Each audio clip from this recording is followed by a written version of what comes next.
మీ అన్నను, మీ బిడ్డను, మీ తమ్ముడిని ఎదుర్కొనేందుకు వీరందరినీ కూడా అడ్డుకునేందుకు మీరంతా కూడా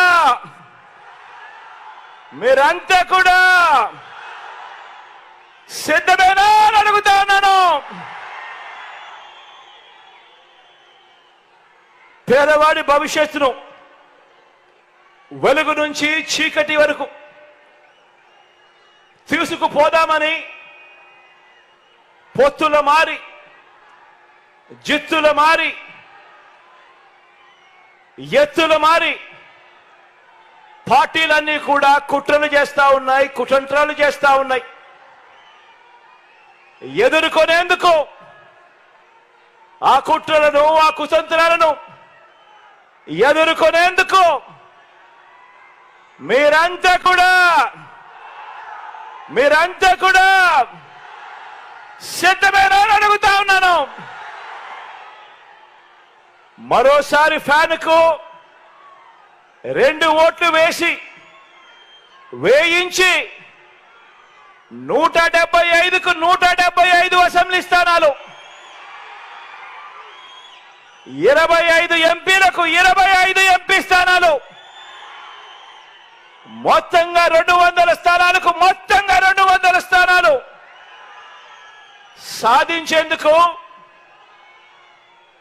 సాధించి డబుల్ సెంచరీ సర్కార్ను స్థాపించేందుకు మీరంతా కూడా సిద్ధమేనా అని అడుగుతా ఉన్నాను. ఈసారి జరిగే ఎన్నికలు కేవలం ఎమ్మెల్యేలను, ఎంపీలను మాత్రమే ఎన్నుకునేందుకు జరిగే ఎన్నికలు కావు. కేవలం ఎమ్మెల్యేలను, ఎంపీలను ఎన్నుకునే తతంగం మాత్రమే కాదు. ఈసారి జరగబోయే ఈ ఎన్నికల్లో మన ఓటు వేసి మన 5 ఏళ్ల ఇంటింటి ప్రగతిని, వచ్చే 5 సంవత్సరాలు కూడా ఇప్పుడు జరిగిన మన ఇంటింటి ప్రగతిని వచ్చే 5 సంవత్సరాలు కూడా ముందుకు తీసుకువెళుతూ కొనసాగించాలనా, లేక చంద్రబాబుకు ఓటేసి 10 సంవత్సరాలు వెనక్కు వెళ్ళాలా అన్నది ప్రతి ఒక్క కుటుంబం కూడా ఈ ఓటు ద్వారా బాగా ఆలోచన చేయాల్సిన సమయం వచ్చింది.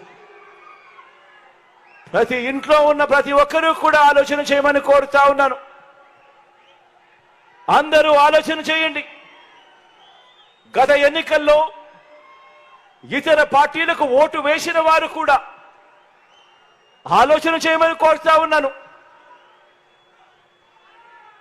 కులం వల్ల కావచ్చు, లేదా ఇతర పార్టీ వల్ల అభిమానమైనా కావచ్చు, నేడు ఎన్నికల్లో మనకు ఓటు వేయని వారందరూ కూడా ఆలోచన చేయమని అడుగుతా ఉన్నాను. ఈ ఎన్నికల్లో వేసే ఈ ఓటు కేవలం ఎమ్మెల్యేలను, ఎంపీలను ఎన్నుకునే ఓటు కాదు. ఈ ఓటుతో మన తలరాతలు మనమే రాసుకునే ఓటు ఇది. అందుకే ప్రతి ఒక్కరిని అడుగుతా ఉన్నా, ప్రతి ఒక్కరూ కూడా చివరకు మనకు ఓటు వేయని వారందరినీ కూడా అడుగుతా ఉన్నాను. గత ఎన్నికల్లో ఓటు వేయని వారిని కూడా అడుగుతా ఉన్నాను. ప్రతి ఒక్కరూ కూడా మీరు, మీ కుటుంబానికి, మీ కుటుంబానికి ఎవరి పాలనలో మంచి జరిగింది అన్నది ఆలోచన చేయమని కోరుతా ఉన్నా. ఓటు వేసే ముందు ఆలోచన చేయమని అడుగుతా ఉన్నా. రైతులుగా, వృత్తుల వారిగా, సామాజిక వర్గాల వారిగా అందరూ కూడా ఆలోచన చేయండి. ఇంటికి వెళ్ళి మీ ఇల్లాలితో ఆలోచన చేయండి. ఇంటికి వెళ్ళి మీ పిల్లలతో ఆలోచన చేయండి. ఇంటికి వెళ్ళి మీ ఇంట్లో ఉన్న మీ అవ్వ తాతలతో కూర్చొని ఆలోచన చేయండి. అందరూ కూడా ఆలోచన చేయండి. ఎవరి వల్ల ఎవరి పాలనలో మీ కుటుంబానికి మంచి జరిగింది, మంచి చేసే మనసు ఏ పాలకుడికి ఉంది అని ఇంటికి వెళ్ళి అందరితోనూ మాట్లాడి ప్రతి ఒక్కరూ కూడా ఆలోచన చేయమని కోరుతా ఉన్నా. ఆలోచన చేసి సరైన నిర్ణయం తీసుకోండి అని చెప్పి ఈరోజు ఈ సభ ద్వారా రాష్ట్ర ప్రజలందరినీ కూడా ఈరోజు కోరుతా ఉన్నా. ఎందుకనంటే ఈ ఎన్నికలతో మీ కుటుంబాల భవిష్యత్ అన్నది నిర్ణయం అవుతుంది అన్నది ప్రతి ఒక్కరూ గుర్తుపెట్టుకోమని కోరుతా ఉన్నా. ఈ ఎన్నికలు మంచి చేసిన మనకు ఓ జైత్ర యాత్ర అయితే, మోసాల బాబు పార్టీకి ఈ ఎన్నికలు చివరి ఎన్నికలు కావాలి అని చెప్పి ఇక్కడ నుంచి పిలుపునిస్తా ఉన్నాను. మీరే గమనించండి.